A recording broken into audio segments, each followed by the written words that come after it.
berkat rahmatnya kita bisa berkumpul melalui Zoom dalam kegiatan melalui aplikasi Zoom dalam kegiatan ngaji kitab S- Palestina dari zaman ke zaman yang ditulis oleh Kiai Haji Saifuddin Zuhri. Salat serta salam tak lupa kita curahkan pada baginda kita, Rasul kita, Nabiullah Muhammad SAW, karena berkat jasa beliau yang telah membawa kita dari zaman yang gelap menuju zaman yang terang benderang, yakni ad-dinul Islam. Pertama-tama, izinkan saya memperkenalkan diri. Saya Muhammad Wildan Alfar Iman. Saya akan saya akan di kesempatan kali ini saya akan apa menjadi menjadi pengawal acara mengawal jalannya acara ngaji kitab sejarah Palestina dari zaman ke zaman. Kemudian eh, saya izinkan saya memperkenalkan pemateri kita pada malam hari ini, yakni Ustadz Wildan Taufikur Rahman. Beliau adalah seorang guru, seorang penulis yang menempuh pendidikan di Universitas Airlangga dan juga Universitas Islam Negeri Sunan Ampel. Tak perlu berlama lagi, mari kita dengarkan eh, penjelasan materi yang akan dibawakan oleh Ustadz Wildan. Kepada Ustadz Wildan dipersilahkan.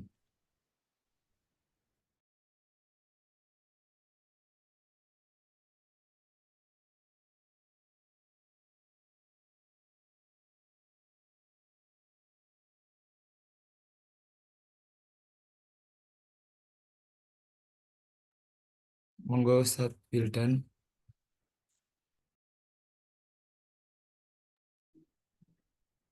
Oke, terima kasih sebelumnya. Soal Ustadz jelas ya Mas Budan. Nggih, Ustadz, jelas Ustadz. Oke, yang pertama ngapunten karena ini ada dalam ruang domestik, jadi ada banyak suara yang masuk ya.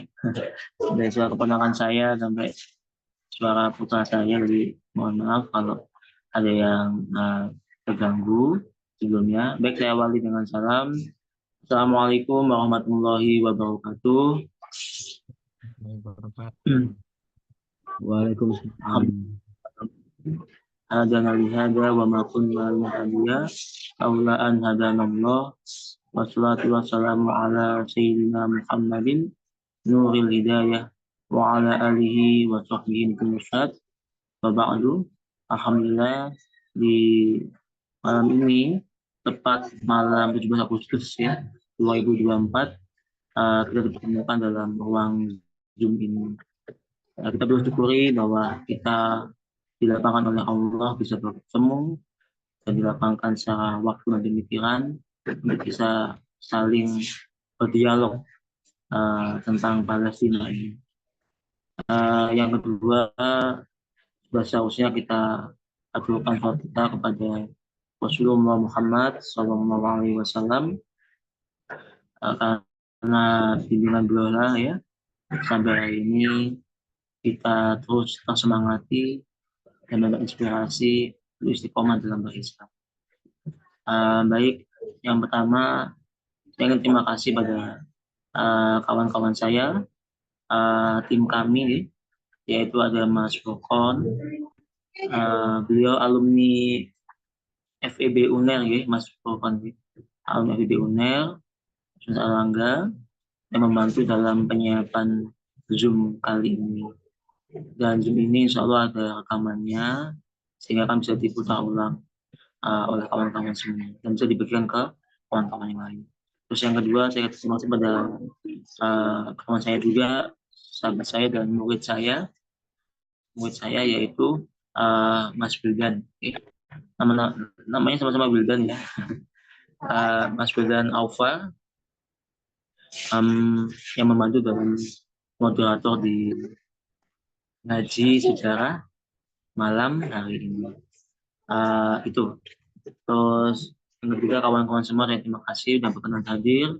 Dari kawan-kawan di SMA maupun kawan-kawan di kampus maupun keluarga yang ada, Bapak Ibu, juga terima kasih sudah berkenan untuk mendengarkan dialog malam ini seperti itu. Soalnya jelas ya Mas Bulan ya. Jelas Ustadz. Jelas ya, alhamdulillah. Baik, mungkin kita bisa lanjut dulu Mas Bokon. Next.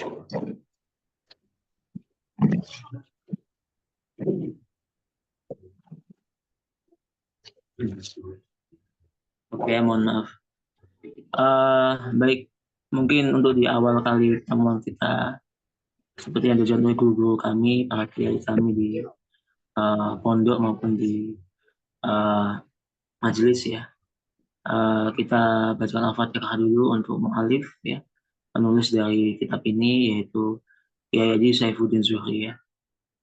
Bismillahirrahmanirrahim. Nabi Mustafa Nabi Muhammadin sallallahu alaihi wasallam wa azwaji wa dzurriyyati wa sahibati ajmain, khususan Kiai Haji Saifuddin Zuhri rahimahullah. Al-Fatihah. A'udzu billahi minasyaitonir rajim. Bismillahirrahmanirrahim. Alhamdulillahirabbil alamin. Ar-Rahmanir Rahim. Maliki yaumiddin. Iyyaka na'budu wa iyyaka nasta'in. Ihdinas siratal mustaqim. Siratal ladzina an'amta 'alaihim ghairil maghdubi 'alaihim waladdallin. Yang kedua, mari kita baca basmalah dan sholawat. Bismillahirrahmanirrahim. Allahumma sholli 'ala sayyidina Muhammadin wa 'ala alihi wa sahbihi wasallim. Baik kawan-kawan semua, saya izin kenalkan dulu, yaitu Kiai Haji Saifuddin Zuhri ya. Beliau kelahiran 1 Oktober 1919 ya. Beliau tumbuh besar dalam keluarga pesantren ya, keluarga kiai. Sejak muda aktif di GP Ansor ya, kalau ini GP Ansor, dan akhirnya membawa beliau sampai pada amanah sebagai Sekjen PBNU di PBNU pusat ya. Kalau ini di Jakarta pusatnya ya. Dan sampai akhir beliau beramal sebagai suriah dari PBNU. Itu tentang beliau. Kemudian beliau juga beramal sebagai pimpinan Partai Masyumi. Kita tahu Partai Masyumi adalah himpunan dari berbagai organisasi Islam ya. Seperti NU, Muhammadiyah, semuanya dulu gabung dalam Masyumi. Kemudian Masyumi sebenarnya mungkin ada konflik politik, sehingga hanya semua di masing-masing. Kalau dulu semuanya dalam Partai Masyumi ya, dulu semua kekuatan Islam politik atau sosial ya, lembaga gabung dalam Partai Masyumi. Sekaligus komandan Hizbullah ya, di masa Jepang. Kita tahu Hizbullah ini didirikan di masa Jepang ya. Dan kita tahu Hizbullah ini berdiri karena lobby politik dari salah satu tokoh-tokoh Nahdlatul Ulama, di antaranya adalah Kiai Haji Wahid Hasyim. Beliau adalah putra dari Kiai Hasyim Asy'ari, pendiri Nahdlatul Ulama. Dari politik yang ada, akhirnya Jepang itu sudah ingin menginisiasi adanya semacam pasukan dari kalangan pribumi seperti itu, atau yang mewakili kekuatan Islam. Makanya setelah pembicaraan sepakati berdirilah Hizbullah itu. Dan pertama kali diadakan pelatihan akbar ya, atau apel akbar ini bahasanya ya. Apel akbar itu yaitu di daerah Bogor ya, di daerah Bogor. Saya lupa namanya, Cisarua atau apa gitu.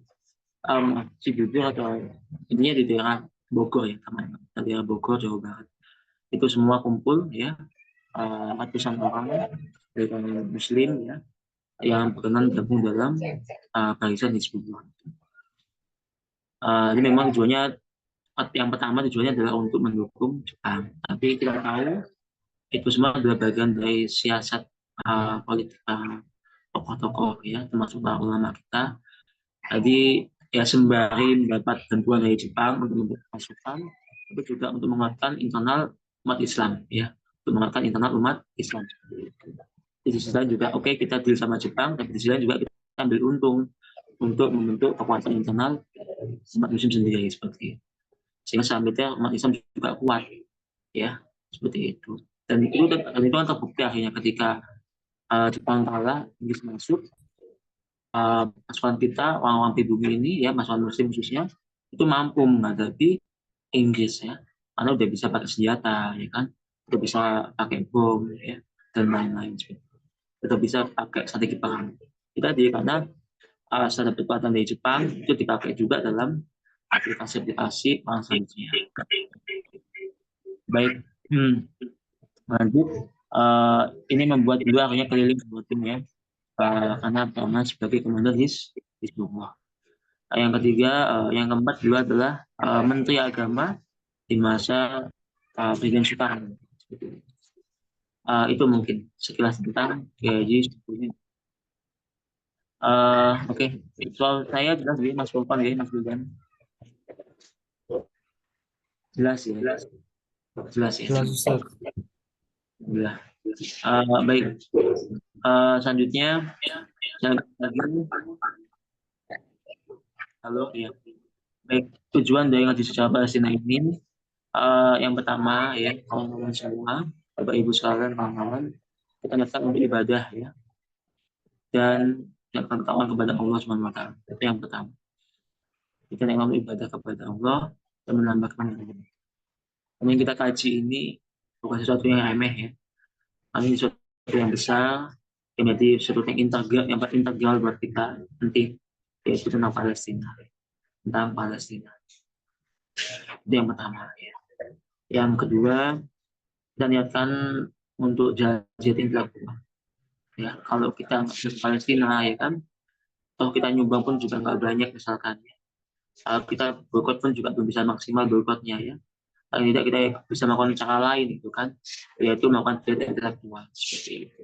Dan mengadakan kajian seperti ini ya, tentang Palestina, Kita tahu bahwa masyarakat kita secara luas itu butuh edukasi tentang Palestina, karena sangat mungkin ada banyak yang belum tahu tentang Palestina ya, seperti itu. Jadi hanya perang biasa. Padahal ini perang yang kompleks, merupakan banyak hal, merupakan banyak hal. Jadi ini ada benar-benar intelektual kita, ya. Jadi minimal kalau kita nggak bisa ke sana langsung, ya, dan kita juga nggak mampu mungkin untuk ikut perang di sana, ya kita bisa melakukan cara lain, yaitu melakukan jihad intelektual seperti itu. Tadi monggo bisa disampaikan teman-teman yang lain untuk mendukung tentang Palestina itu.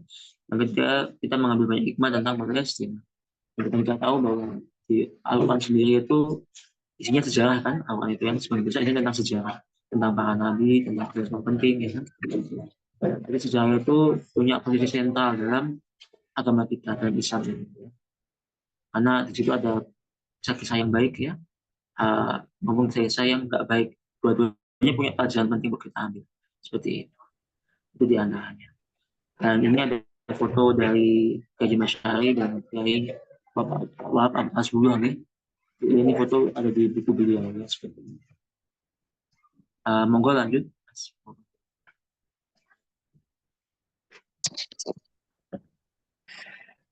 Oke, teman-teman semua, tadi buku sudah saya share ya, Bapak Ibu sekalian, kawan-kawan sekalian. Mungkin kawan-kawan bisa mungkin ya baca sendiri itu bisa mungkin ya. Tapi di sini yang kami tekankan adalah kita ingin bicara lebih detail ya, tentang Palestina seperti itu. Yang itu saya ingin lebih detail, poin-poinnya kita bisa bahas lebih detail seperti itu. Sehingga kalau kita mungkin baca biasa itu hanya baca secara teksnya aja atau matanya aja, maka di sini saya berusaha untuk memberikan syarah atau bisa lebih detail tentang Palestina seperti itu. Jadi kawan-kawan sekalian, saya perlu menyampaikan di sini metode kita ngaji sejarah ini menggunakan kitab Palestina di zaman ke zaman. Ya. Yang kedua, kita akan ngaji per teks nanti teks kita baca ya. Jadi seperti itu kita di pondok pesantren ya, nanti teks pemataan kitab kita baca. Jadi di sini juga sama, cuman ini bedanya ini bahasa Indonesia, bacaan tempo dulu, ya kan? Sehingga ini mungkin lebih mudah daripada teks yang berbahasa Arab seperti ini. Jadi saya akan membacakan teks yang ada, kalimat yang ada. Saya itu akan diberikan cara yang perlu disalahi akan diberikan syarah atau penjelasan lebih lanjut seperti itu. Jadi begini ya kawan-kawan sih. Jadi kawan-kawan kalau mungkin agak jenuh mungkin mendengarkan saya bicara, monggo boleh sambil minum air putih, boleh sambil makan permen mungkin ya seperti itu. Atau mungkin sambil makan nasi goreng juga boleh. Itu dipersilakan dan yang penting kalau ada yang perlu dicatat ya seperti itu. Uh, itu yang pertama. Baik, saya lanjut dulu. Uh, saya lanjut dulu tentang halaman pertama ya. Mungkin agak mundur dulu Mas Pokok. Saya bacakan dulu. Lanjut lagi ke depan. Next lagi Mas,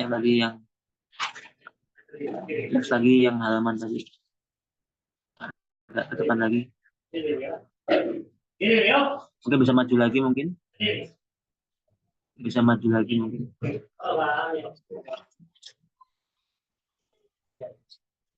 Ya next Mas, next lagi. Halaman berapa, Mas? Next. Lagi nih. Bentar. Wait. Ini ya. Next lagi. Next. Ini. Iya ini dulu. Yang tadi mundur dikit. Oke. Yang ini ya. Baik. Bentar gitu.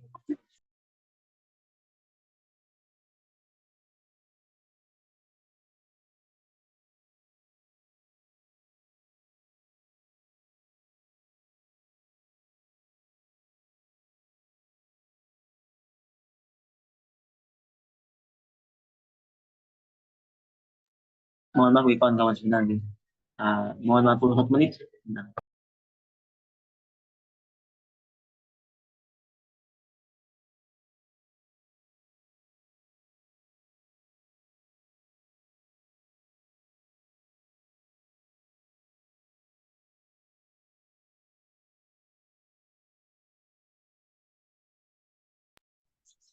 Baik, saya lanjut ya. Bismillah, mohon maaf.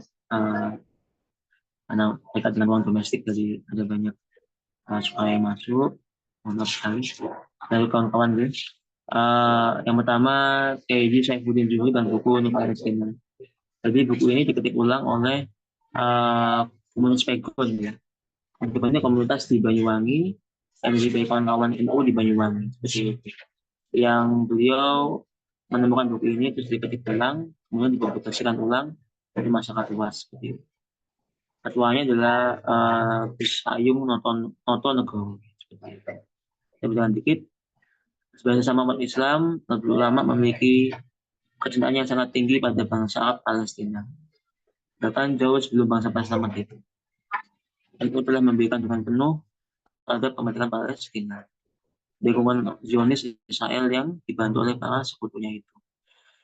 Sedangkan NU pada Palestina tersebut tidak hanya secara institusi, tapi juga menyublim kepada para pengurus penolakan Nahdliyin secara keseluruhan. Salah satu tokoh NU yang memiliki kecintaan yang cukup mendalam kota Palestina yaitu Kiai Saifuddin Zuhri. Bentuk kecintaan Kiai Saifuddin dengan Palestina dituangkan dalam bentuk buku yang berjudul Palestina dari zaman ke zaman. Dari zaman ke zaman. Buku ini berisi tentang perjuangan Palestina dalam upaya mencapai kemerdekaan dan kegigihannya dalam melawan pasukan Zionis. Buku tersebut, Saifuddin ingin menggugah solidaritas dan berbicara akan perjuangan bangsa Palestina. Nah, bisa ditutup.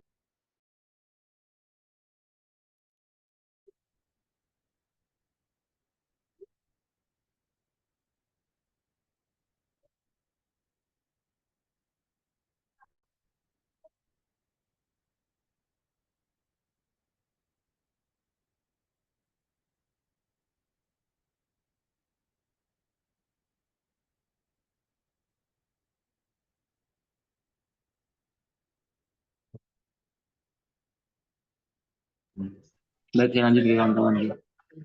Baik, dari penjelasan ini kita tahu bahwa di NU sendiri berbanyak perhatian besar pada Palestina, ya, jauh sebelum Indonesia merdeka.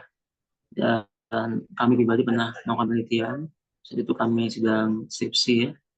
Saya pribadi sedang skripsi di UNER, dan satu penelitian di Pusat Nasional, dan saya menemukan arsip tentang NU seperti itu dalam buletin berita Nahdlatul Ulama, ya. Tahun 1930-an di buletin tersebut disampaikan bahwa ada himbauan, ya, ada himbauan di buletin tersebut tahun 1930-an bahwa warga NU diharapkan menyumbangkan sebanyak hartanya untuk membantu saudara di Palestina. Jadi, ya. Jadi ini langsung arsip yang berbicara dari berita Nahdlatul Ulama tahun 1930-an. Jadi ini bukti penting bahwa NU sejak dulu, ya, itu mendukung perjuangan kemerdekaan Palestina. Ya. Saya yakin hanya NU, Muhammadiyah maupun yang lain juga, ya, itu orang Islam itu pasti mendukung kemerdekaan Palestina. Jadi nggak hanya NU, tapi juga Muhammadiyah dan yang lain juga. Seperti itu. Pasti mendukung perjuangan Palestina seperti itu. Itu di antaranya. Baik, bisa dilanjut, Mas? Next.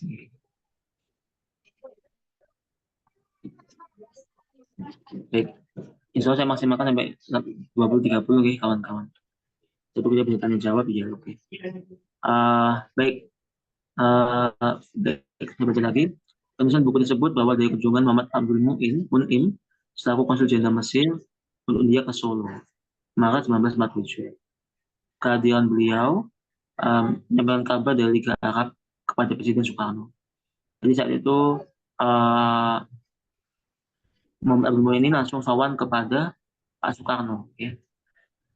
Dan tersebut berisi tentang pengakuan negara-negara Arab termasuk Palestina dan Mesir terkait kemerdekaan bangsa Indonesia. Itu yang pertama. Kemudian pengakuan bangsa Arab tersebut memang kabar gembira bagi kemerdekaan Indonesia yang memang membutuhkan pengakuan dunia internasional sebagai syaratnya. Kemudian Muhammad Abdul ini menginspirasi Kiai Saifuddin untuk membahas kebaikan bangsa Arab dengan menulis suatu buku, ya, yang membahas tentang perjuangan bangsa Arab, yaitu Palestina. Di tengah berkecamuknya agresi militer Belanda itu, Kiai Saifuddin tekun mempelajari sejarah perjuangan bangsa Arab. Kata-kata beliau di sini, kalimatnya adalah, aku mulai mempelajari tekun tentang perjuangan bangsa Arab menghadapi kaum invasi Inggris dan Prancis. Juga tentang cerita Palestina merdeka menghadapi kaum Zionis. Kata Kiai Saifuddin dalam bukunya. Gitu. Di sini kita bisa lihat secara lebih detail, ya, kawan-kawan semua, bahwa yang pertama Muhammad Abdul Mun'im ini perwakilan dari konsulat jenderal Mesir di Bombay di India ke Jogja, ya, tahun 7 bulan Maret. Kemudian beliau ketemu Pak Soekarno, ya. Kedatangan beliau mewakili Mesir dan Liga Arab, ya. Yang intinya ingin menyampaikan pesan bahwa Liga Arab mendukung kemerdekaan Indonesia. Yang ketiga, pesan tersebut merupakan hasil keputusan dari sidang Dewan Liga Arab 19 November 1946. Yang keempat, akhirnya ada kunjungan balasan dari Maret Muhammad Abdul Muin datang ke Jogja. Bulan April, ya, 10 April, perwakilan Indonesia, delegasi Indonesia itu pergi ke Mesir, seperti itu, ya, diwakili oleh Haji Salim, Abdurrahman Baswedan, Muhammad Nazir Mahmud dan Profesor Hashidi, seperti itu, untuk menemui PM Mesir yaitu Nokrasi Pasha, ya, yang ini disitulah jadi janjian persahabatan Mesir dan Indonesia, ya.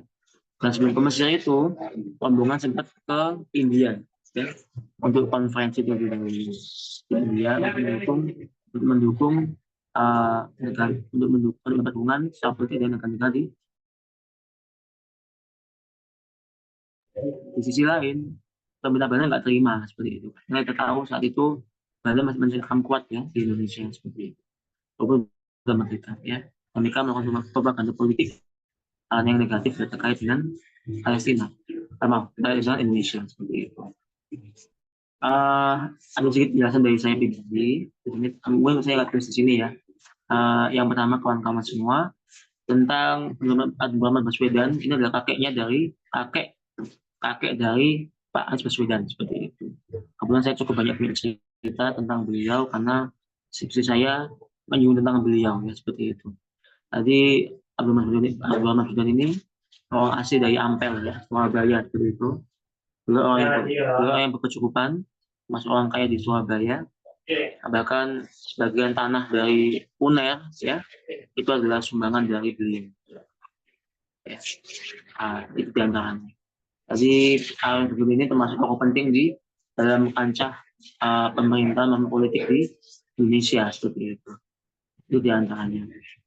Kemudian Profesor Rashidi ini adalah orang pintar, ya, intelektual Muslim yang kita pernah punya, ya, seperti itu. Banyak karya beliau. Kalau teman-teman nanti Google buku dari Profesor Rashidi, kadang muncul banyak buku-buku beliau. Ada banyak PDF-nya juga, teman-teman bisa baca itu. Dan beliau S3-nya di Prancis, ya, di Sorbonne, seperti itu. S3 beliau di Prancis, di Sorbonne, Prancis saat itu. Dan beliau menulis disertasi S3 beliau tentang serat centini, seperti itu. Tentang serat centini. Jadi di Prancis beliau S3, seperti itu. Jadi orang-orang pintar semua yang memimpin delegasi ke Mesir, seperti itu. Monggo lanjut, Mas. Pokoknya. Baik. Sini saya sampaikan sedikit, ya, bahwa Kiai Ibn Zuhri termasuk melakukan jihad intelektual di sini. Kita bisa baca secara teks cukup panjang. Nah, saat itu Kiai Sabudin bukanlah hidup tenang di bilik-bilik perpustakaan. Ya. Jadi beliau bukan berarti nulis buku terus tenang santai gitu, ya. Tapi beliau saat itu juga sebagai pemimpin Partai Masyumi dan komandan di Subah. Ya. Sehingga beliau punya amanah besar di lapangan, di luar ruangan, ya, di luar zona nyaman itu. Itu yang pertama. Terus yang kedua, kesibukan beliau ini yang macam nyawa juga pastinya, ya.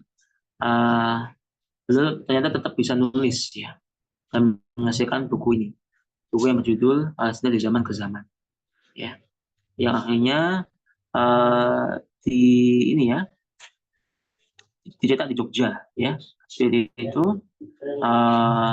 yang dipimpin disponsori oleh Haji Abu Bakar, ya, seperti itu. Itu diantaranya.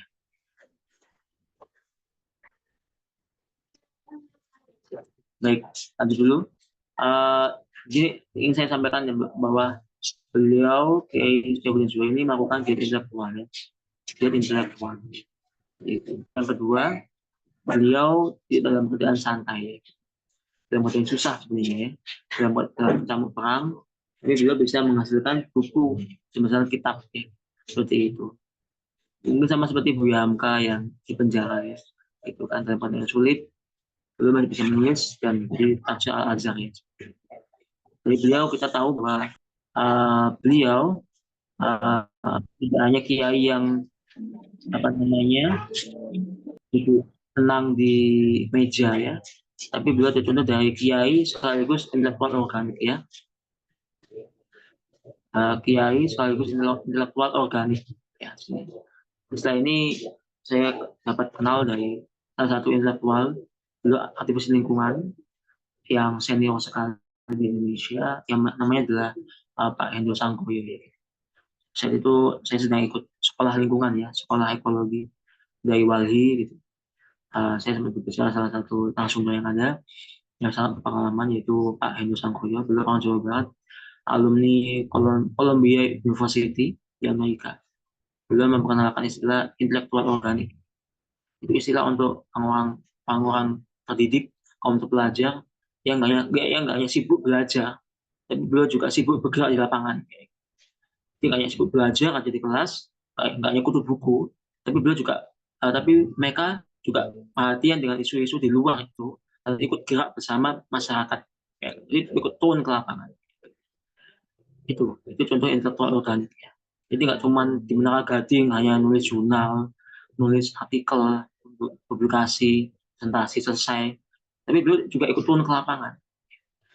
Idealnya intelektual seperti itu, ya, nggak hanya seperti profesor yang hanya duduk tenang di kampus, tapi profesor yang turun ke lapangan, ikut mendukung demonstrasi, ikut mendukung ikut berbicara lantang di lapangan. Harusnya seperti itu intelektual, ya. Jadi itu istilahnya adalah intelektual organik seperti itu, ya. Dan ini diperkenalkan oleh Antonio Gramsci, ya, gitu kan.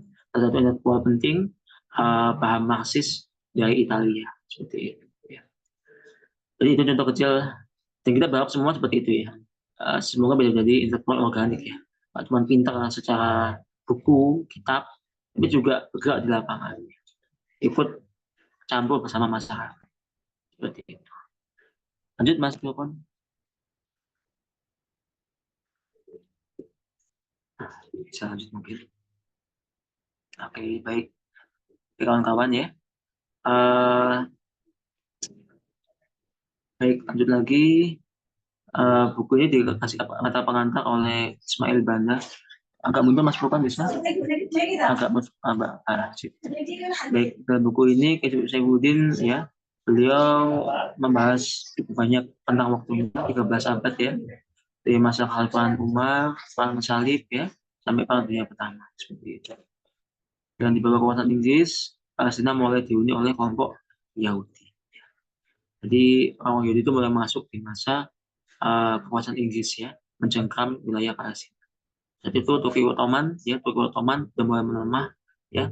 Saat itu sultan terakhir yang formal, yang resmi, ya, adalah Sultan Abdul Hamid, ya. Itu yang mempertahankan mati-matian Palestina. Tapi ya mungkin ini sejarah yang ada. Halo, jelas ya suara saya? Jelas, Ustaz. Jelas ya. Dikit lagi ya kawan-kawan, nanti akan saya berhentikan bicaranya. Akan untuk makin lemah, maka kekuatan Zionis makin besar, dan Zionis di backup oleh Inggris, ya. Kita tahu Inggris seperti itu. Dan kita tahu sampai hari ini bahwa Zionisme, ya, Israel itu didukung oleh 3 negara besar mestinya. Sampai sekarang masih ada, yaitu Amerika, Inggris, dan kita tahu Prancis. Jadi 3 negara ini 3 serangkai, dan itu sampai sekarang masih sama, ya. Sikapnya sama, yaitu cenderung mendukung Israel. Dan kita tahu di beberapa yang lalu di BBC disampaikan bahwa Netanyahu kan berkunjung ke Amerika kan seperti itu. Dan itu disambut tepuk tangan meriah, ya, oleh perwakilan dari pemerintahan Amerika dan bertemu dengan Joe Biden kan. Dan Netanyahu menyampaikan terima kasih bahwa selama ini Amerika mendukung Israel. Israel terima kasih bahwa selama ini Amerika mendukung Israel. Itu bukti nyata bahwa kesadaran ini benar-benar nyata gitu, ya. Ini bukan hanya halusinasi gitu, ya. Ini benar-benar jelas ini mana kelompok batil, ya, kejahatan itu, ya, kemana kelompok yang membela kebaikan dan kebenaran. Ini benar-benar jelas, posisi kalian jelas, ya. Mana kelompok blok itu Israel dan kawan-kawan, dan mana kelompok itu kita mendukung Palestina. Nanti benar-benar jelas, ya, mana kelompok itu dan kelompok ini. Jadi ini bukan apa ya kawan-kawan, bukan halusinasi gitu. Ini bukan drama gitu. Ini nyata, benar-benar nyata gitu seperti itu. Jadi kita perlu sadari, jangan seolah itu kan di Palestina jauh sekali dari kita nggak perlu urusin. Itu jangan kayak gitu.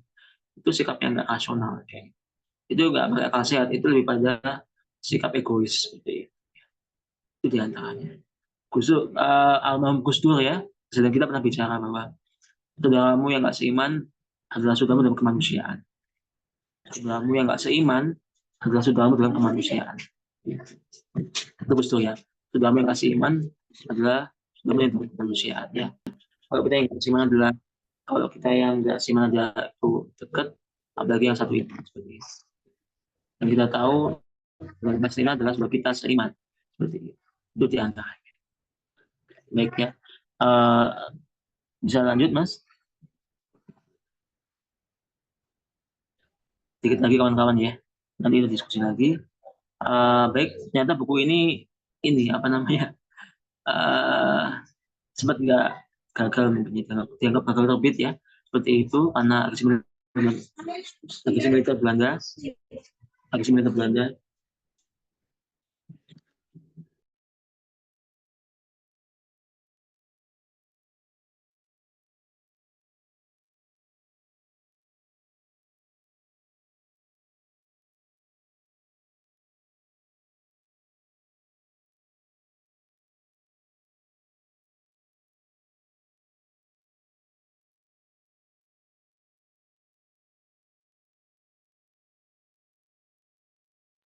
Baik, kawan-kawan ngapunten nggih. Saya lanjut nggih. Tadi bukunya sempat dianggap gagal terbit, tapi ternyata buku ini pada nyatanya berhasil diterbitkan gitu karena dalam beberapa toko online dijual dengan dijual dengan harga mahal seperti itu. Mungkin kawan-kawan kalau ada yang punya seperti itu ya bisa dibaca lebih detail tentang versi cetak aslinya seperti itu. Dan lagi Komunitas Pegon mencetak ulang materi ulang. Jadi kawan-kawan kalau nanti kawan-kawan baca kitab ini yang versi cetak ulang, maaf, versi ketik ulang dari kawan-kawan Pegon Banyuwangi itu ada beberapa kesalahan ketik ya, ada beberapa kesalahan ketik. Nanti akan saya beritahu di mana kesalahan ketiknya seperti itu. Oke, bisa lanjut, Mas Furqan.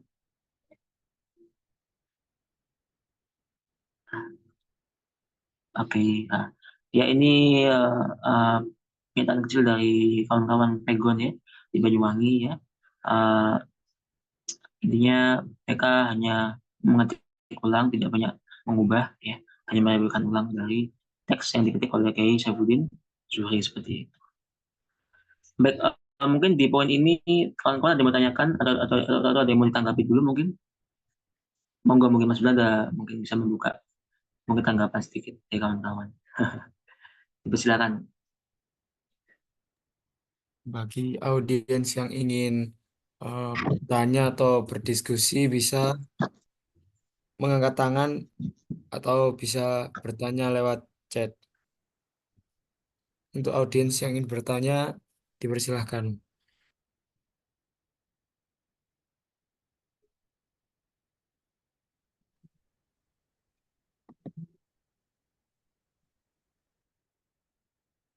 Belum ada mungkin? Monggo Mas Abdullah Azam.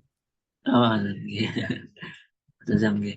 Permisi Ustadz Wildan. Nggih. Bismillahirrahmanirrahim. Assalamualaikum warahmatullahi wabarakatuh. Waalaikumsalam warahmatullahi wabarakatuh. Mohon izin bertanya Ustadz terkait dengan istilah yang mungkin Ustadz sering sampaikan tadi. Dari saya pribadi Mas penasaran Ustadz dengan istilah intelektual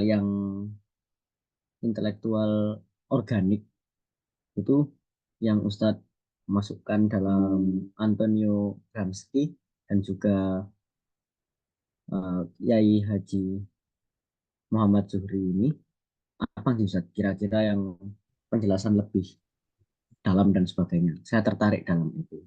Mungkin dari saya itu saja Ustadz. Matur nuwun. Siap. Baik, izin menanggapi langsung aja Mas Furqan, Mas Wildan, Mas Azam nggih. Terima kasih Mas Azam pertanyaannya. Istilah ya tadi intelektual organik seperti itu. Bismillah. Itu berawal dari buku beliau ya sebenarnya. Intelektual itu. Jadi di buku beliau menerangkan ada dua tipe intelektual. Yang pertama adalah bahasa kita adalah intelektual tradisional dan intelektual organik seperti itu. Jadi ada dua, intelektual tradisional sama intelektual organik seperti itu. Di sini intelektual tradisional adalah mereka kaum terpelajar, terdidik ya, yang itu secara kebijakan, secara prinsip mereka itu hanya tunduk pada penguasa. Seperti itu. Jadi mereka hanya ikut followernya pemerintah, ya, seperti itu.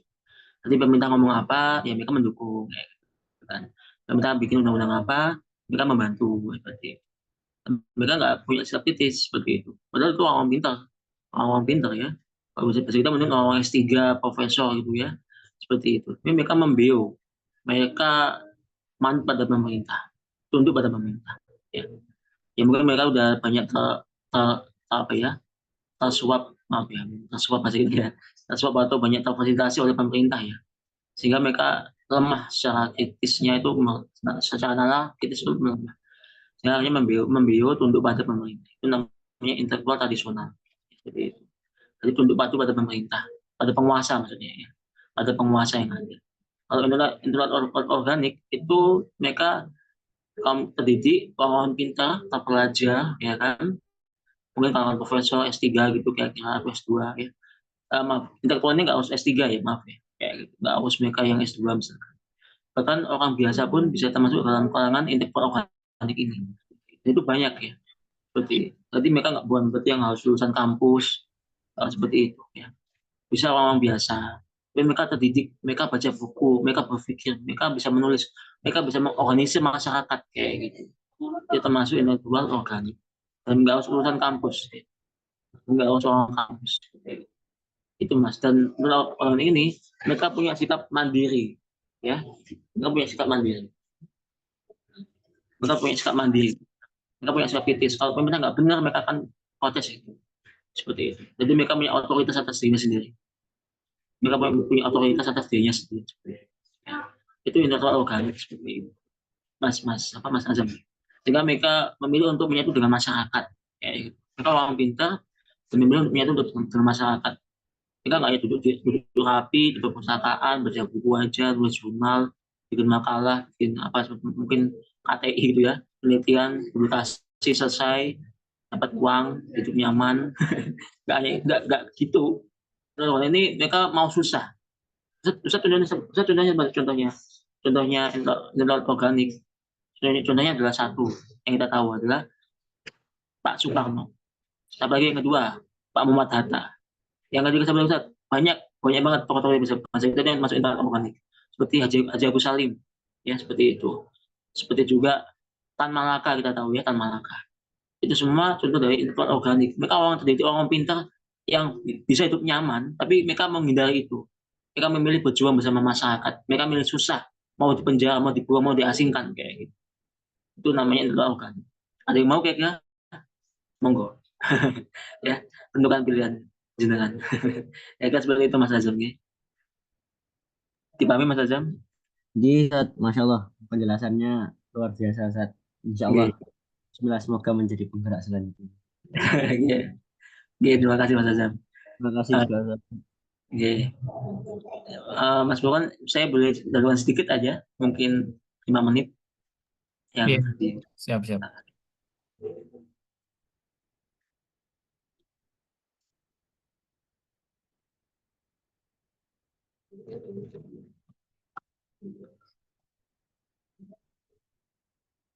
Oke, kita nunggu dari Mas Bokan sebentar ya untuk tampilan PPT.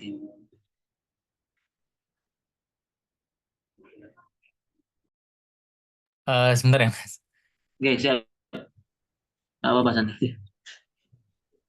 Eh, wait.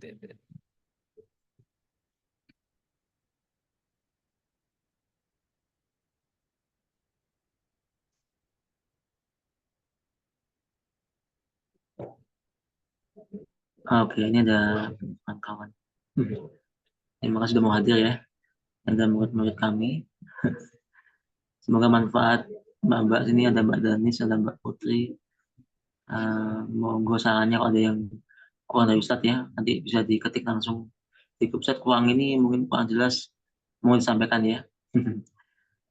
Ustadz terbuka untuk Oke siap, makasih Mas. Bisa di next Mas Bukan?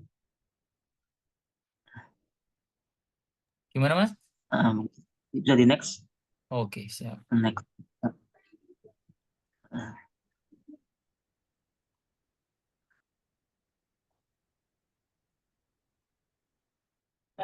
Oke, baik. Ya oke. Ini sepatah kata dari Bapak Ismail Banda ya. Beliau adalah konsulat perwakilan dari Indonesia di Afghanistan insya Allah ya beliau. Di sini belum menyampaikan bahwa Liga Arab telah mendukung kemerdekaan. Mungkin ada yang nggak tahu apa itu Liga Arab. Liga Arab adalah organisasi yang dibentuk tanggal 25 Maret 45 ya. Awalnya adalah Suriah, Lebanon, Arab Saudi, negara Transjordania ya. Ada Irak, Yaman, dan itu semua bertemu di Kairo untuk mendirikan Liga Arab. Ada gangguan Mas Bokon?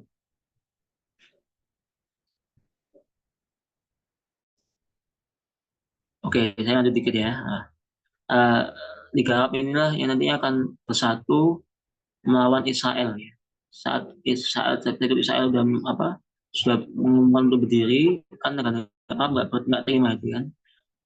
Dari negara inilah yang mengkoordinasi untuk melawan Israel. Ya. Kalau tidak dulu dalam 7 hari ya. Ternyata kita tahu negara Arab diumumkan kalah dengan Israel. Yang itu baru berdiri. Negara yang muda sekali baru berdiri kok bisa kalah gitu kan. Kayak seperti itu kan. Dan masyarakat merasa kok iso kalah gitu kan. Bahasa Surabaya itu kok iso gitu kan. Kok iso gitu kan. Kok iso kalah gitu kan. Oh, negara Arab ini negara-negara tua gitu kan. Senior daripada Israel kok bisa kalah dengan Israel. Kok bisa kalah. Seperti itu. Yang pasti nggak hanya yang pasti kekalahan ini nggak hanya tentang militer ya, tapi ada banyak siasat politik yang dibuat oleh Israel. Ada banyak siasat politik yang dibuat oleh Israel. Jadi kalau kita tahu di gambar lapangan ada perang, tapi di balik perang itu ada lobby-lobby politik ya, yang itu akhirnya memperlemah kebersatuannya negara-negara Arab ya. Seperti itu. Bisa di next Mas Furkan. Oke, ini tadi ucapan dari Pak Ismail Banda ya, semoga buku ini menjadi manfaat ya untuk umat Islam di Jogja maupun di Indonesia pada umumnya. Dan Mas, next lagi. Oke, cukup. Baik, ini adalah sambutan dari Profesor Abu Bakar Aceh. Itu adalah intelektual Islam dari Indonesia, ulama juga. Bukunya banyak banget ya. Mas-mas, mbak-mbak, bapak ibu bisa cari, ada PDF-nya. Dan beliau termasuk ulama ya dari Aceh insya Allah. Seperti itu. Dan beliau memberikan kata pengantar sambutan dari buku tersebut. Mungkin saya ringkas aja, saya nggak bacakan gitu kan. Di menurut beliau ada pembagian di Palestina itu menurut kepustakaan beliau yang beliau temukan ada pembagian 5 jenis tanah ya di Palestina itu ya. Dan yang menjadi sentral perebutan itu adalah tanah wakaf dan tanah yang suci. Tanah wakaf dan tanah suci seperti itu. Menjadi perebutan kekuatan besar termasuk Israel seperti itu. Itu di antara. Bisa next lagi Mas?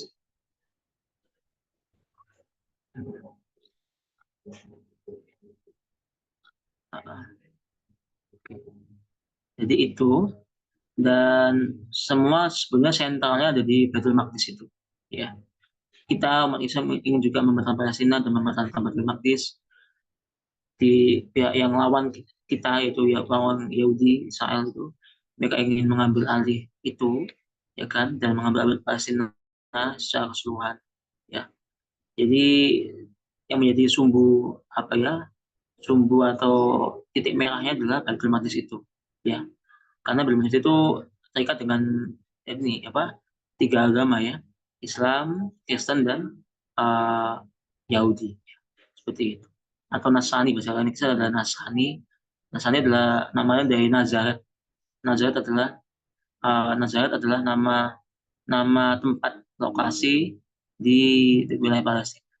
Itu ada tempat kelahiran Isa Al-Masih, atau di kalangan teman-teman kita Kristen dikenal nama Yesus.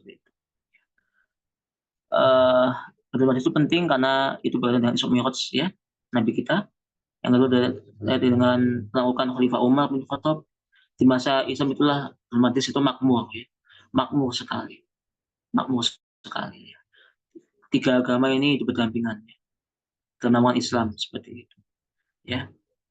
Dan dalam naungan juga tetap melakukan kelima yaitu Saudi Al-Ayyubi seperti itu, yang akan bersambung terus sampai kekhalifahan Turki Utsmani, dan itu terakhir masanya ya, hingga akhirnya orang Israel akhirnya berdirilah negara Israel seperti itu.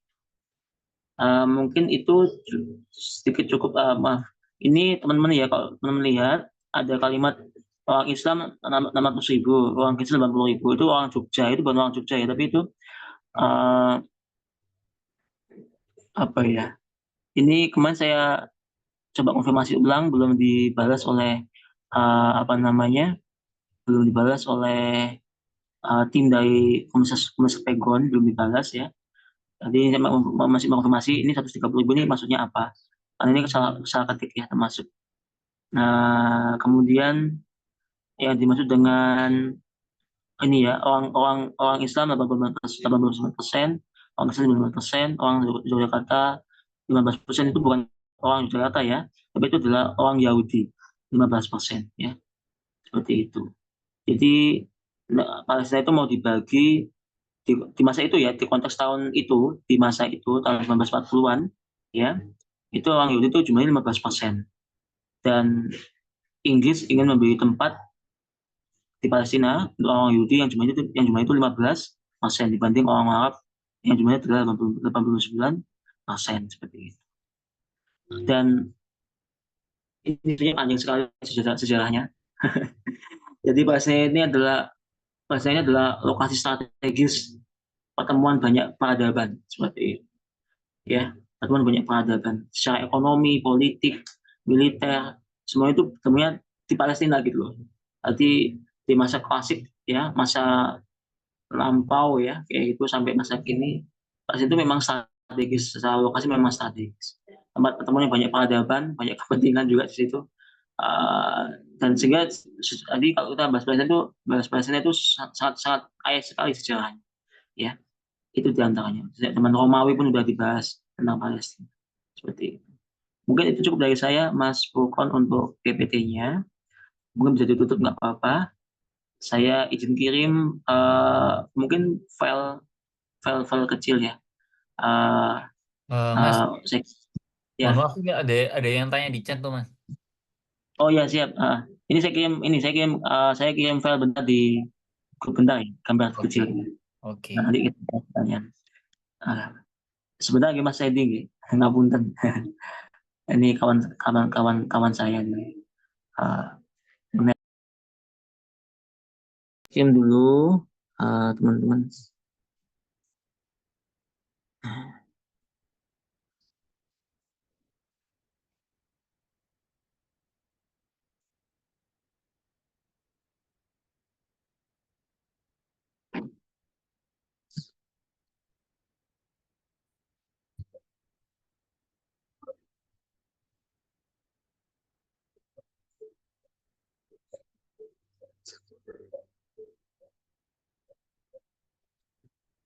Baik, suara saya jelas Mas Fulkon? Jelas Mas, jelas. Ya, alhamdulillah. Baik kawan-kawan, ini nggak lama diskusinya, insyaallah sebentar lagi selesai. Saya sudah kirim beberapa foto di situ untuk membantu kawan-kawan bisa memahami peta dari Baitul Maqdis ya, seperti itu. Mungkin kita nggak pernah, mungkin ada yang pernah ke sana, saya pribadi belum pernah ke sana. Sebentar, saya jawab bentar lagi. Bentar lagi kawan-kawan.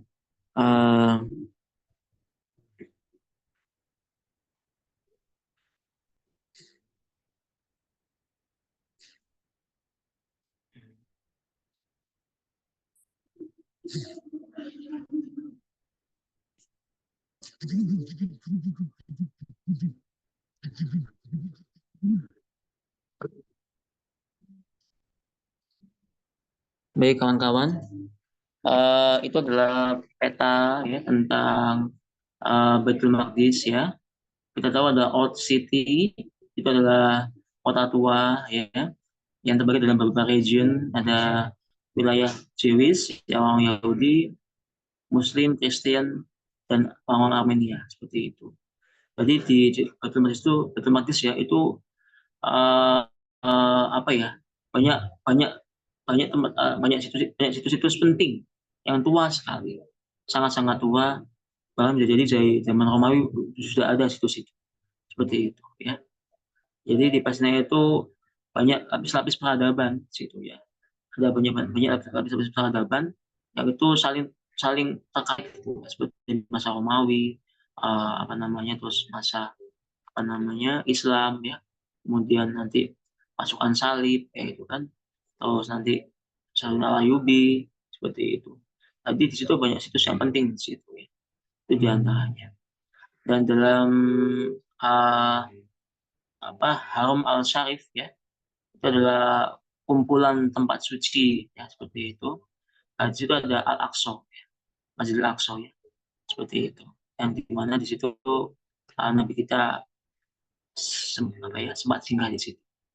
Ya, itu diantaranya sebelum Mi'raj ya. Jadi semoga dengan gambaran peta ini teman-teman bisa memahami peta dari Baitul Maqdis ya. Seperti itu. Mungkin sedikit dari saya, teman-teman. Kalau ada pertanyaan silakan. Saya izin jawab dari Mas Edi.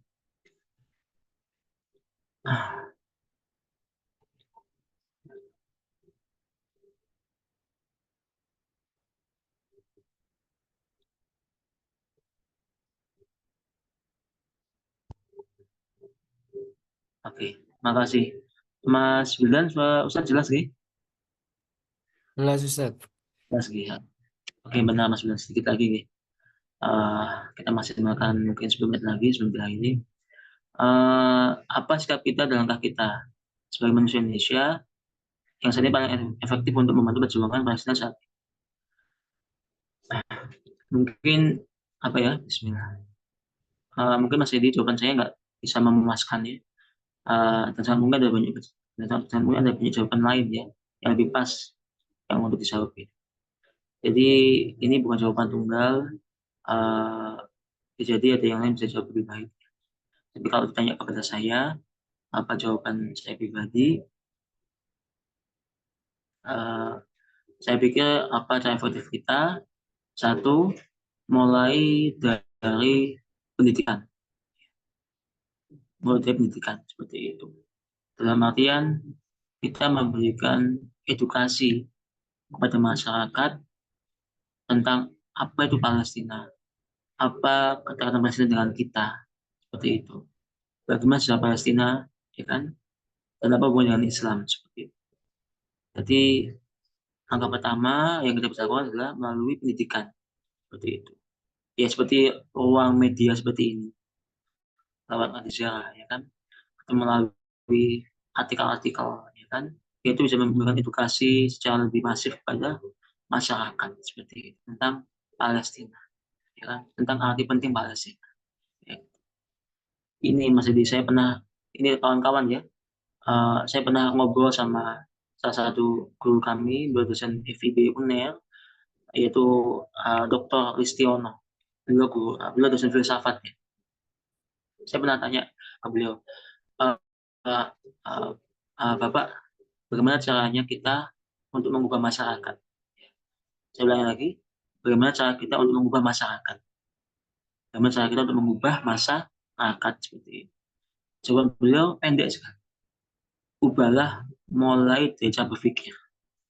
Ubahlah mulai dari cara berpikir. Jadi diubah mulai dari cara berpikirnya. Kalau cara berpikirnya sudah berubah, maka itu akan lebih mudah untuk diarahkan. Dan untuk mengubah cara berpikir, diantaranya adalah melalui pendidikan. Melalui pendidikan. Nah, itu pendidikan yang bersifat kesejarahan, ya kan? Melalui buku-buku, melalui kitab-kitab yang ada, melalui tulisan-tulisan, ya. Intinya adalah membangun paradigma berpikir masyarakat kita, ya kan, tentang Palestina. Itu yang pertama, tentang melalui pendidikan, Mas. Karena pendidikan itu yang kedua juga itu adalah bentuk manifestasi jangka panjang ya, bentuk manifestasi jangka panjang, ya, yang itu bisa kita wariskan ya pada generasi selanjutnya tentang apa itu Palestina melalui pendidikan. Terus yang kedua ya tadi melalui yang pertama pendidikan, ini adalah jangka panjangnya seperti itu. Terus yang kedua adalah secara praktis yaitu melalui kekuasaan, ya, melalui kekuasaan seperti itu. Kalau saya bahasakan mas-mas semua, bapak ibu, kalau pendidikan itu adalah strategi kultural, ya, pendidikan adalah strategi kultural, maka kekuasaan adalah strategi struktural. Jadi ada strategi kultural yaitu pendidikan, ya kan, dan ada strategi struktural yaitu melalui kekuasaan, kayak gitu, ya.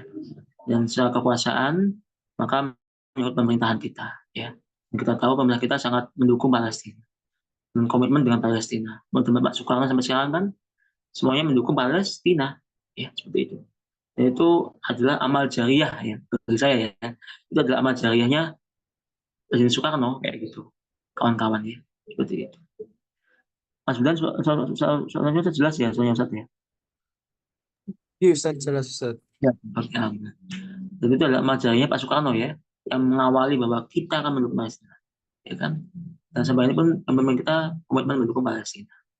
Ya, walaupun kita tahu ada banyak tokoh-tokoh lain ya, yang itu mendukung atau berpihak pada Israel. Tapi secara formal, lembaga negara, kita mendukung Palestina. Seperti itu. Begitu Mas Edi, yang pertama ya, ada strategi kultural melalui pendidikan kepada anak muda kita ya, terus pada generasi kedua orang-orang tua kita melalui pendidikan kultural. Yang ketiga adalah struktural melalui kekuasaan. Seperti itu. Dan Ibu Menteri Luar Negeri kita, Bu Retno Marsudi ya, sangat berjuang keras untuk Palestina. Ya, seperti itu. Beliau termasuk perempuan hebat yang saya tahu ya. Dulu beliau adalah ketua apa itu namanya kalau diplomat di luar negeri itu perwakilan Belanda, perwakilan Indonesia di Belanda ya, seperti itu. Beliau ada pimpinan perwakilan Indonesia di Belanda, apa namanya itu, diplomat ya, seperti itu ya.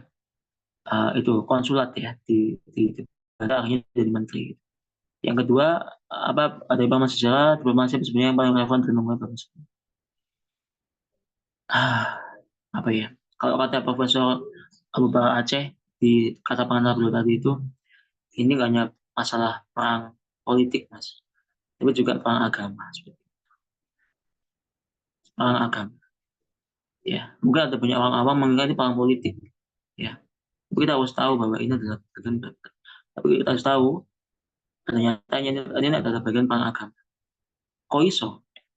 Apa buktinya? Bukan. Kita tahu bagaimana, kita tahu ya, publikasi-publikasi tentang Israel yang saat ini menguasai atau menghancurkan sebagian besar Palestina ya, itu mereka selalu membahas simbol-simbol agama kan, selalu membahas simbol agama ya kan, entah itu mereka lukiskan di rumah-rumah orang Palestina ya kan, membawa Torah ya kan, seperti itu dibacakan ya kan, seperti itu. Jadi perang ini nggak bisa dilepaskan dari agama ya. Yang kita tahu yang mendukung adalah kalangan politik radikal atau politik kanan lah, seperti itu. Yang itu mendukung penjajahan di Palestina ini, seperti itu. Ya. Jadi ini memang apa ya mas? Ya permasalahan politik juga ada dan juga ada porsi agamanya juga di situ yang terlibat ya. Karena begini, sesuatu yang membuat orang itu bisa benar-benar berjuang dan perang itu perlu dibumbui lebih dalam dengan rukun agama, ya kan? Perlu dibumbui lebih dalam dengan bumbu-bumbu agama, sehingga orang itu lebih maksimal untuk aku perang untuk Tuhan misalnya gitu kan. Jadi nggak setelah perang itu membuat ya itulah akhirnya jadi radikal sekali, terutama di tentang Israel ya. Mereka dengan kejam membunuh semua orang Palestina, nggak peduli itu ya, seperti itu ya. Di sisi lain juga kita tahu pasukan Al-Qassam ya, seperti itu bertahan ya, secara militer juga bertahan, secara politik juga bertahan. Yang membuat mereka bertahan secara kuat dan lebih awet adalah karena ajaran agamanya, yaitu Islam, seperti itu. Jadi di sini memang agama punya porsi untuk ikut dalam arus peristiwa ini, seperti itu. Itu mungkin ya, itu diantaranya. Kita ngomong agama lebih luas ya mas, jadi kayaknya perlu dibahas dalam ruang kopi atau sambil ngopi gitu. Begitu. Jadi apa sebenarnya yang relevan dalam mengungkapkan masalah ini? Ya, yang saya tahu Israel itu serakah, ya. Serakah dan sangat radikal, ya. Karena yang bergerak itu cuma tentaranya, tapi penduduk sipil orang Israel juga ikut menyerang orang Palestina, ya kan? Mereka mukul orang Palestina, mereka membakar rumah orang Palestina, itu kan. Jadi yang ikut perang itu nggak cuma tentara Israel aja, tapi bentuknya juga keluarganya juga itu digerakkan juga untuk melukai orang-orang Palestina, maksudnya gitu ya. Jadi ini negara teroris dulu, kok saya sebutnya negara teroris kayak gitu kan, seperti itu. Karena segenap elemennya itu ngawur dulu. Bahasa kita ngawur, bahasa ngawur kayak gitu, itu Mas. Seperti itu kira-kira Mas. Jadi yang perlu didudukkan lebih dulu menurut saya adalah Israel itu. Israel. Palestina sebenarnya kalau saya lihat mereka siap itu, maksudnya apa ya? Mereka oke lah. Mereka apa namanya? Apa ya? Siap bertenggang rasa dengan mereka mungkin ya. Tapi Israel ini rakus. Tahap demi tahap apa yang ada diambil oleh Palestina, apa Israel kayak gitu kan. Tanah-tanah yang ada diambil oleh Israel. Lalu udah jelas ini punya orang Palestina gitu kan. Tapi tiba-tiba diambil oleh orang Israel dengan aturan mereka seperti itu. Jadi ini memang apa Mas Hedi, memang ini penjajahan seperti itu. Begitu kira-kira. Dan kalau Al-Qassam yang dianggap teroris, ya wajar. Sama kayak dulu kan ketika Belanda menjajah Jawa kan, orang kita dianggap teroris kan, seperti itu. Karena Diponegoro dianggap teroris, ya. Karena melawan Belanda. Pak Soekarno, Muhammad Hatta, Tan Malaka dianggap teroris ya, karena menganggap melawan penjajah. Ya, itu hal yang wajar kan, kayak gitu. Jadi itu Mas ya. Sudah informasi apa sebenarnya relevan dengan masalah ini.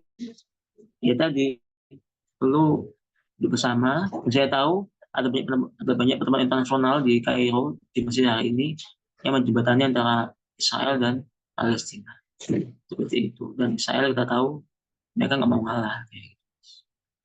Itu Mas kira-kira. Begitu. Ini yang membuat sulit Mas. Gitu. Ini membuat promosi itu nggak jalan dengan baik ya, karena tadi apa ya, dari Israel ya sikapnya seperti itu ya, sikapnya seperti itu. Dan wajar kalau Palestina memperjuangkan tanah airnya, wajar ya, karena itu punya mereka. Begitu mungkin Mas kira-kira. Ya kan, yang terakhir mungkin saya bukan diplomat Mas ya Mas Edi, sehingga mungkin yang lebih tepat menjawab adalah anak-anak atau anak-anak HI mungkin. Begitu Mas Edi. Mohon maaf kalau kurang berkenan dari jawaban saya. Kalau mungkin nggak menjawab sama sekali, saya mohon maaf. Begitu Mas Edi. Yang ketiga, apa perlu kita berharap nih Mas Edi ya ini? Berharap pada Tiongkok dan Iran dalam demokrasi. Saya tidak tahu apakah itu bisa diharapkan. Ya, apakah itu murni untuk membantu misalkan Tiongkok ya, atau Iran. Untuk hal ini saya tidak bisa menjawab Mas. Jadi secara lebih baik ya. Yang pasti yang paling penting kita nggak perlu apa ya Mas, banyak tahu bagaimana sikap orang lain ya. Yang pasti adalah bagaimana kita bersikap, itu yang paling penting ya. Jadi oke lah orang lain di pihak mana, yang harus kita tahu adalah di mana kita berada hari ini, di mana posisi kita, itu yang menurut saya lebih penting itu kan. Apa kita dengan Palestina misalkan, atau dengan ya tadi di negara penjajah seperti itu. Jadi yang paling penting adalah memposisikan di mana kita hari ini, dan sudah seharusnya kita sama Palestina kan, seperti itu. Begitu Mas Edi. Monggo, ada yang lain atau cukup mungkin kawan-kawan? Dipersilakan. Mungkin 2 menit lagi Mas Pokon ya, nggak apa-apa ya? Mau Mas, sorry. Saya Monggo ada yang mau tanya? 2 menit lagi mungkin. Berarti ini direkam Mas Pokon ya? record kok Mas. Record ya, berarti nanti bisa diputar ulang berarti ya? Iya, bisa nanti. Insya Allah. Keren, keren. Alhamdulillah. Oke, teman-teman ada yang mau sampaikan? Cukup mungkin? Silakan, Mas Judan. Ada pertanyaan? Ada kawan-kawan yang lain?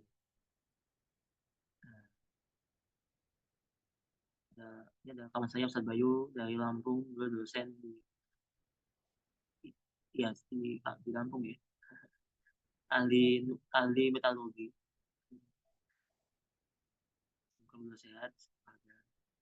Ada Mas Edi, kawan saya berdua wartawan. Jadi Mas Edi itu wartawan ya di Jawa Pos, atau senior di Jawa Pos yang udah banyak pengalaman di lapangan.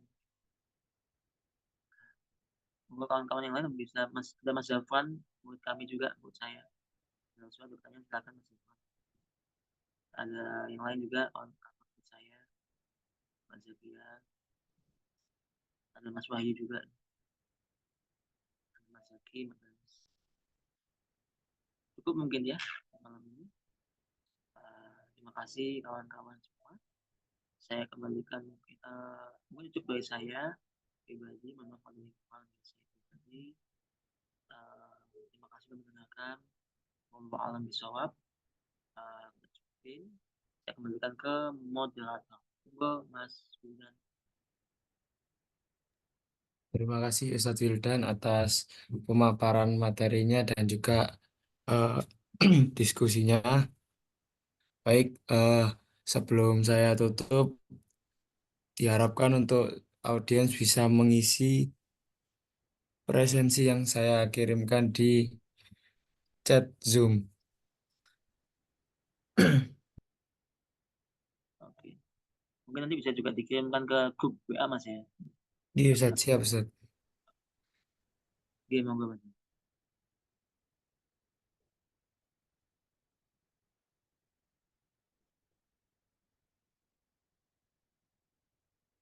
Oke, monggo.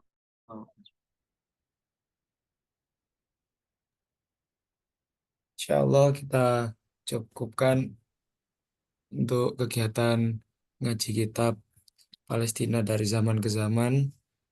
Eh, mohon maaf, saya ucapkan bila terdapat salah kata dari saya. Terima kasih. Wassalamualaikum warahmatullahi wabarakatuh. Waalaikumsalam. Waalaikumsalam. Terima kasih, Ustaz. Terima kasih banyak.